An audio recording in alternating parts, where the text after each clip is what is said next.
नमस्कार, स्वराज एक्सप्रेस देख रहे हैं आप। मैं हूं आपके साथ रितिका शर्मा। नमस्कार, मैं हूं हिना आपके साथ। आइए सबसे पहले नजर डालते हैं आज की हेडलाइंस पर।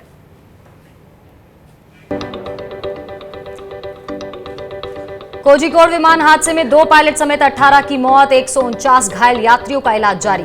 मंत्री हरदीप पुरी और सीएम पी विजयन ने किया मुआवजे का ऐलान। अगले 1 साल तक कांग्रेस के अंतरिम अध्यक्ष बनी रह सकती हैं सोनिया गांधी, सूत्रों के हवाले से खबर। फिलहाल अभी पार्टी अध्यक्ष नहीं बनना चाहते हैं राहुल गांधी। राजस्थान में कांग्रेस के बाद बीजेपी ने भी की अपने विधायकों की बाड़ेबंदी। सूत्रों के हवाले से खबर, 14 विधायकों को अहमदाबाद के रिजॉर्ट में किया गया शिफ्ट। बाकी की बाड़ेबंदी जयपुर में करने की तैयारी। उत्तर प्रदेश कांग्रेस की राज्य सरकार से बाढ़ को आपदा घोषित करने की मांग। प्रदेश अध्यक्ष अजय कुमार लल्लू ने कहा, बाढ़ से निपटने में नाकाम रही योगी सरकार, किसानों को दिया जाए वाजिब मुआवजा। और सीएम अरविंद केजरीवाल के घर के बाहर दिल्ली महिला कांग्रेस की कार्यकर्ताओं का विरोध प्रदर्शन। पश्चिम बिहार में नाबालिग के साथ हुई दरिंदगी के मामले में इंसाफ की मांग।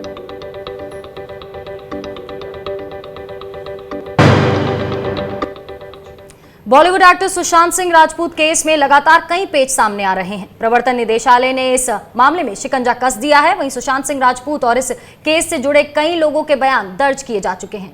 वहीं एक्ट्रेस और सुशांत की गर्लफ्रेंड रिया चक्रवर्ती के भाई शैविक चक्रवर्ती की ईडी ने तलब किया है और शौविक से फिलहाल ईडी दफ्तर में ही पूछताछ हो रही है। और इससे पहले आपको बता दें कि शुक्रवार को रिया चक्रवर्ती से पूछताछ हुई थी और वहीं दूसरी ओर सुशांत के दोस्त सिद्धार्थ पिठानी से भी ईडी ने पूछताछ की थी। और सिद्धार्थ पिछले 1 साल से सुशांत के साथ रह रहे थे।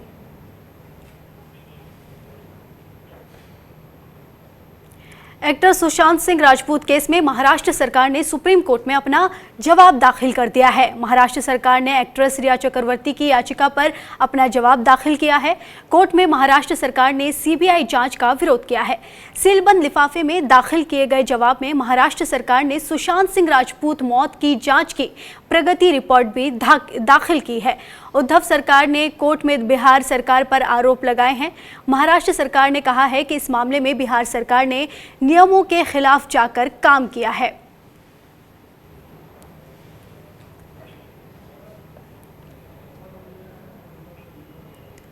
और वहीं महाराष्ट्र के गृह मंत्री अनिल देशमुख ने कहा है कि सुशांत सिंह राजपूत का केस अभी सीबीआई के पास नहीं गया है और केस सुप्रीम कोर्ट में है। 11 तारीख को निर्णय आएगा। मुंबई पुलिस इसकी सही तरीके से जांच कर रही है। देखिए, अभी सुप्रीम कोर्ट में 11 तारीख को इसकी आखिरी सुनवाई होंगी और 11 तारीख में सुप्रीम कोर्ट का डिसीजन आने के बाद में फिर क्या डिसीजन आता है वो देखेंगे, उसके हिसाब से कार्रवाई होगी। अभी हमारा मुंबई पुलिस बड़े प्रोफेशनल तरीके से, बड़े सही तरीके से उसकी जांच कर रही है। फिर भी सुप्रीम कोर्ट का जो जी जजमेंट आएगा उसके हिसाब से हम आगे जाएंगे। वहीं सुशांत सिंह सुसाइड केस में रिया चक्रवर्ती की याचिका पर सुशांत सिंह के पिता के सिंह ने अपना जवाब दाखिल कर दिया है। उन्होंने कहा कि सीबीआई जांच के बाद रिया चक्रवर्ती की याचिका का कोई महत्व नहीं है। रिया गवाहों को प्रभावित कर रही है। के सिंह ने कहा कि रिया चक्रवर्ती की केस को मुंबई ट्रांसफर करने की याचिका खारिज होनी चाहिए। उन्होंने कहा कि रिया तो खुद सीबीआई जांच चाहती थी, तो फिर आपत्ति क्यों है। सुशांत के पिता ने कहा कि ऐसा लगता है कि सिद्धार्थ पिठानी पहले से ही रिया चक्रवर्ती से प्रभावित हैं। के सिंह ने मुंबई पुलिस की जांच पर भी सवाल उठाए हैं। हरियाणा के मुख्यमंत्री मनोहर लाल खट्टर ने अभिनेता सुशांत सिंह राजपूत के पिता के सिंह और उनकी बहन रानी सिंह से फरीदाबाद में मुलाकात की। सुशांत के पिता को सांत्वना देते हुए मुख्यमंत्री मनोहर लाल ने आश्वस्त किया कि पूरा मामला सीबीआई को ट्रांसफर होने के बाद अब उन्हें न्याय अवश्य मिलेगा। बता दें कि सुशांत के जीजा ओपी सिंह फरीदाबाद के पुलिस कमिश्नर हैं।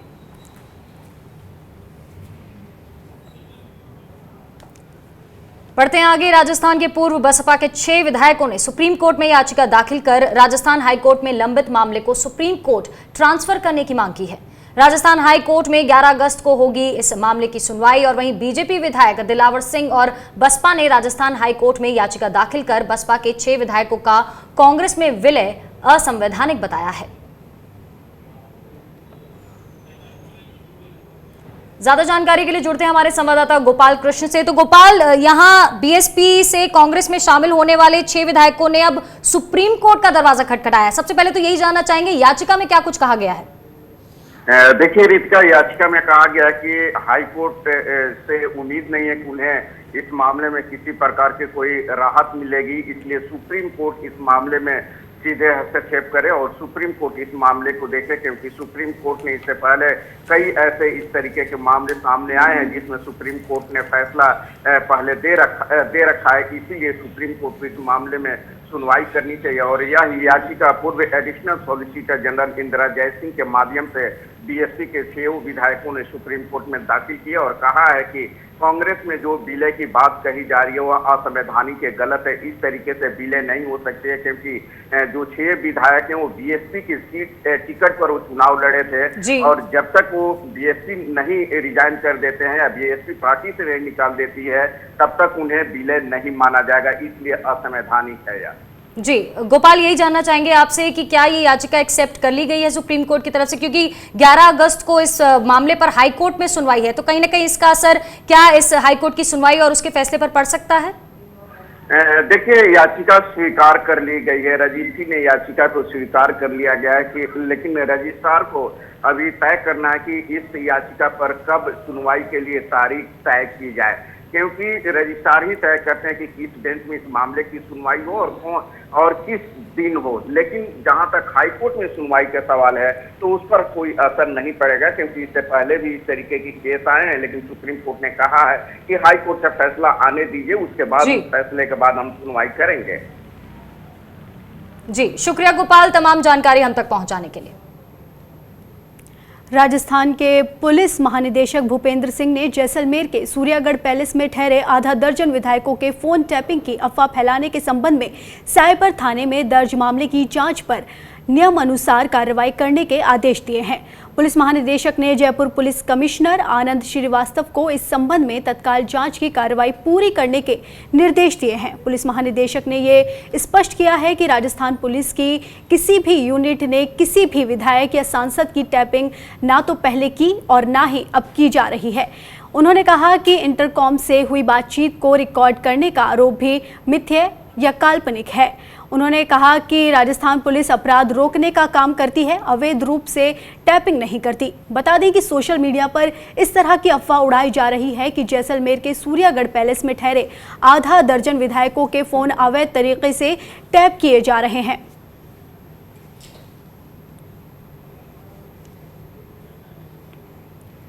वहीं राजस्थान की सियासत में नया मोड़ आया है। कांग्रेस के बाद अब बीजेपी ने भी अपने विधायकों की बाड़ाबंदी शुरू कर दी है। सूत्रों के हवाले से बताया जा रहा है कि जालौर, सिरोही और उदयपुर संभाग के 14 विधायकों को अहमदाबाद के रिजॉर्ट में शिफ्ट किया गया है। बाकी विधायकों की बाड़ेबंदी जयपुर में करने की तैयारी है और बताया जा रहा है कि 11 अगस्त को बीएसपी विधायकों की कांग्रेस में विलय को लेकर हाईकोर्ट का निर्णय आने की संभावना है और ऐसे में बीजेपी भी अलर्ट मोड में है।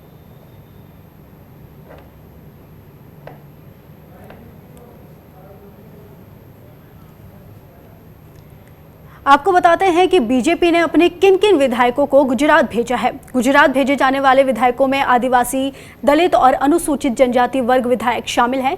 जिन विधायकों को गुजरात भेजा गया है उनमें समाराम गरासिया, जागसी राम कोली, पूरा राम चौधरी, धर्म नारायण जोशी, फूल सिंह मीणा, अमृतलाल मीणा, प्रताप गमेती, बाबूलाल खराड़ी, गौतम मीणा, अर्जुन लाल जीनगर, गोपीचंद मीणा, कैलाश मीणा, हरेंद्र नीनामा, गौतम लाल मीणा को गुजरात भेजा गया है। सूत्रों के मुताबिक बीजेपी अपने कुछ विधायकों को मध्य प्रदेश भी भेज सकती है।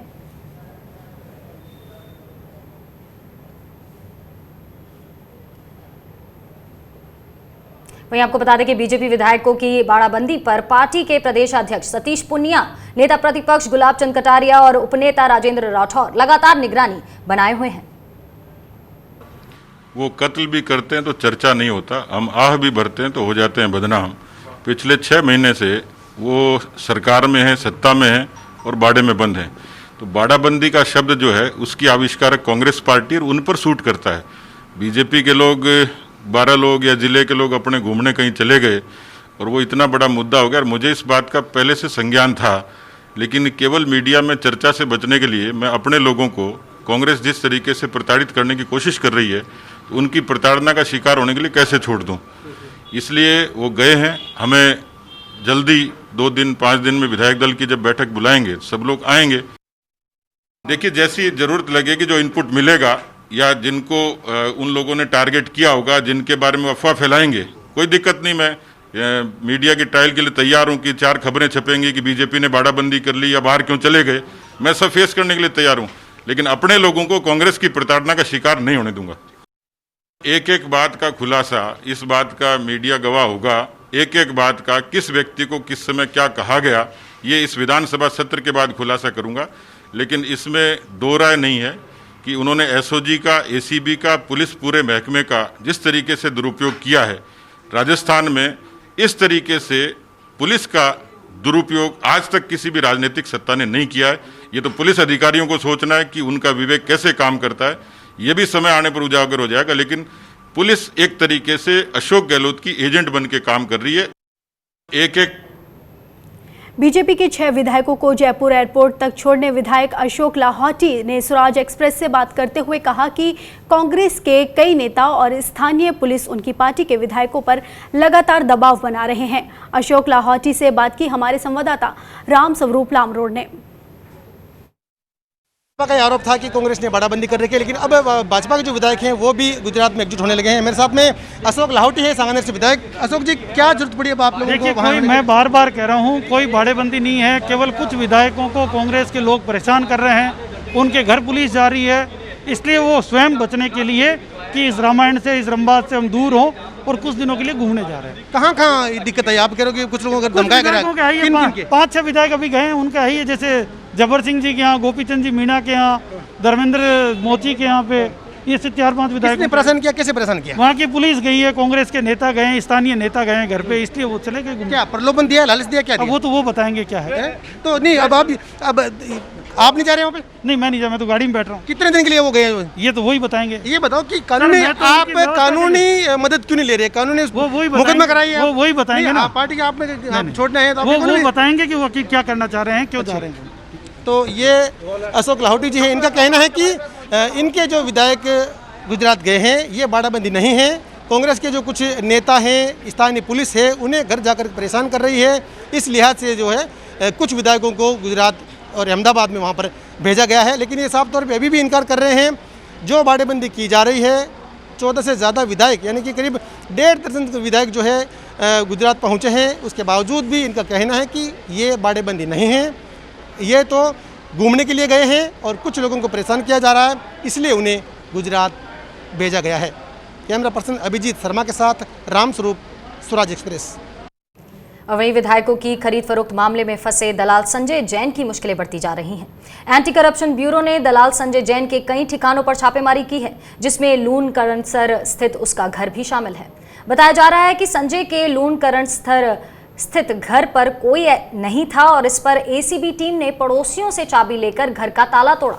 वहीं संजय यहां कम ही आता है और वो कई सालों से जयपुर शिफ्ट हो गया था। संजय अभी एसीबी की 5 दिन की रिमांड पर है और इसके अलावा आपको बता दें कि बीकानेर और जयपुर में भी कई ठिकानों पर छापेमारी हो रही है।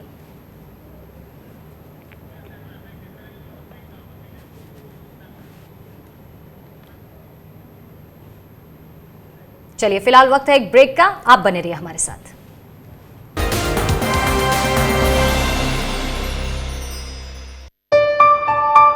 चलो इतिहास के कुछ पन्ने पलटते हैं, चलो उस दौर में कुछ दूर चलते हैं। हो बात ग्वालियर की या हो कहानी मुमताज की,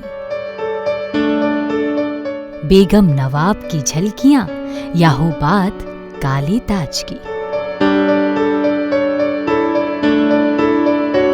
हर तरफ पसरा यहाँ इतिहास है। यूं ही नहीं कहते सभी, मध्य प्रदेश तो कुछ खास है। वक्त के निशान।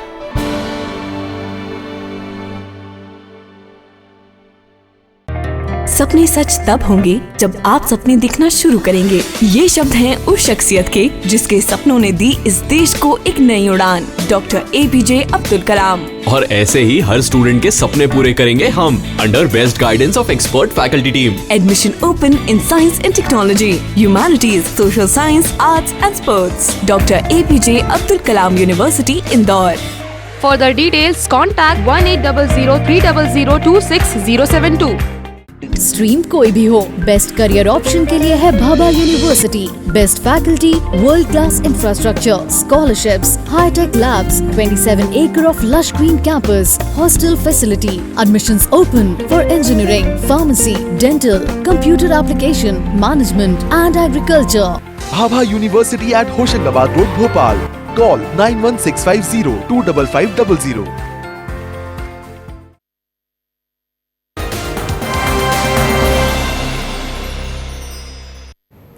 ब्रेक के बाद आपका स्वागत है। बढ़ते हैं आगे की खबरों की तरफ। देश में कोरोना महामारी से लड़ने में आशा कार्यकर्ताओं का अहम योगदान है, लेकिन सरकार की उपेक्षा के चलते ये हड़ताल करने के लिए मजबूर हैं। कांग्रेस के पूर्व अध्यक्ष राहुल गांधी को इन आशा कार्यकर्ताओं का साथ मिला है।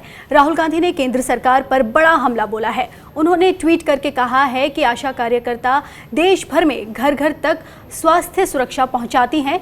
वो सच मायने में स्वास्थ्य वॉरियर्स हैं, लेकिन आज खुद अपने हक के लिए लड़ाई हड़ताल करने पर मजबूर है। सरकार गूंगी तो है ही, अब शायद अंधी बहरी भी है।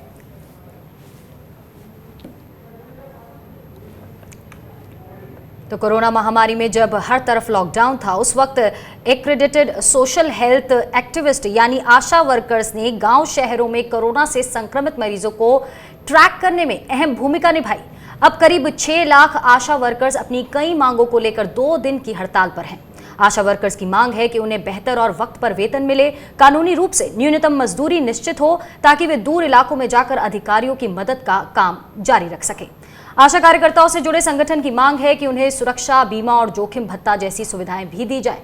बिजनेस स्टैंडर्ड से बात करते हुए महाराष्ट्र की एक आशा वर्कर्स ने बताया कि वो सुबह 7 बजे से शाम के 5 बजे तक काम करती हैं, जिसके बाद बदले में उन्हें महीने का सिर्फ 2000 रुपया ही मिलता है। आशा कार्यकर्ताओं के मुताबिक उन्हें कोरोना के दौरान काम करने के लिए एक्स्ट्रा 2000 रुपये महीना देने का वादा किया गया था, लेकिन जो पूरा नहीं किया गया।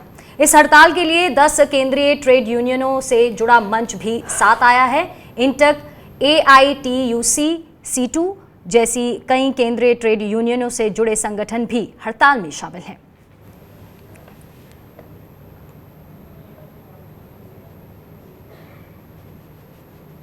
आशा कार्यकर्ताओं के समर्थन में भोपाल में भी विरोध दिवस मनाया गया। इसी के साथ सरकार से मांग की गई है कि कोरोना काल में काम कर रही आशा कार्यकर्ताओं की मांगों को पूरा किया जाए। आपको बता दें कि आशा कार्यकर्ताओं की मांग है कि अन्य राज्यों की तरह उनके वेतन में भी बढ़ोतरी की जाए। उनका कहना है कि राज्य सरकार उन्हें कम वेतन दे रही है, जबकि अन्य राज्यों में आशा कार्यकर्ताओं का वेतन कहीं ज़्यादा है।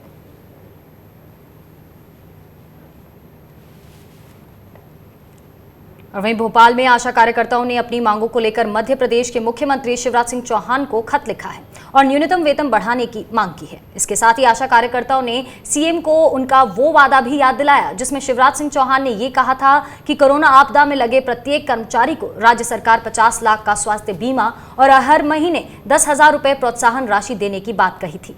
आशा कार्यकर्ताओं ने लिखा कि बहुत दुख की बात है जो सीएम अपना वादा भूल गए हैं।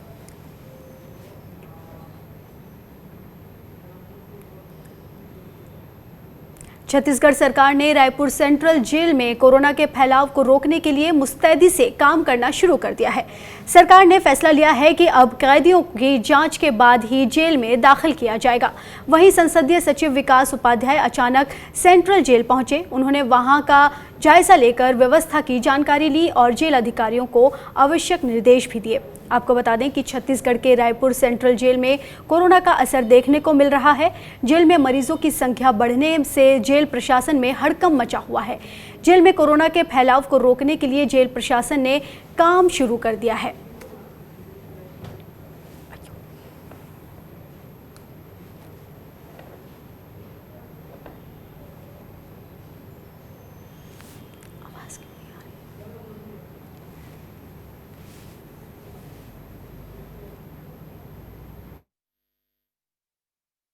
जांच की गई थी, रैंडमली जांच हुई जिसमें 39 लोग को कोरोना पॉजिटिव आया, लेकिन लक्षण जो कोरोना पॉजिटिव के हैं वो लक्षण उनमें नहीं थे।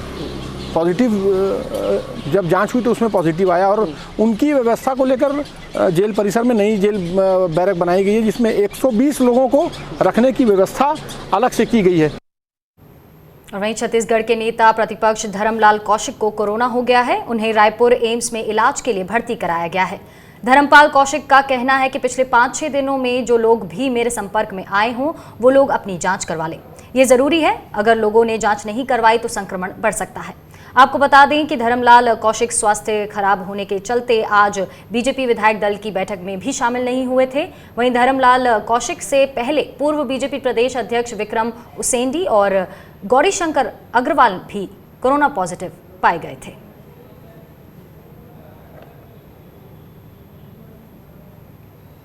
कोरोना की वजह से देश के तमाम हिस्सों में बच्चों की पढ़ाई अब ऑनलाइन हो रही है, लेकिन छत्तीसगढ़ के बस्तर में मोबाइल नेटवर्क ना होने की वजह से छात्र काफ़ी परेशान थे।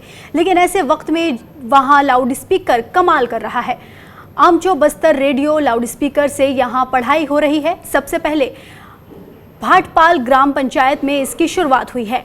अब 15 अगस्त को सीएम भूपेश बघेल 5 संभागों में इसकी विधिवत शुरुआत करेंगे। वहीं छत्तीसगढ़ सामुदायिक एवं व्यक्तिगत वन अधिकारी पत्रों के वितरण के मामले में देश का अग्रणी राज्य है। छत्तीसगढ़ में 4,84,975 व्यक्तिगत और सामुदायिक वन अधिकार पत्रों का वितरण किया गया है, जबकि पड़ोसी राज्य मध्य प्रदेश में दोनों श्रेणियों में 2,56,000 वन अधिकार पत्र, महाराष्ट्र में 1,72,000, उड़ीसा में 4,43,000 और गुजरात में मात्र 93,000 वन अधिकार पत्रों का वितरण किया गया है। राज्य में नई सरकार के गठन के तत्काल बाद मुख्यमंत्री भूपेश बघेल ने यह स्पष्ट कर दिया था कि सभी पात्र लोगों तक वन अधिकार पट्टों की पहुंच सुनिश्चित करना सर्वोधा प्राथमिकता होगी।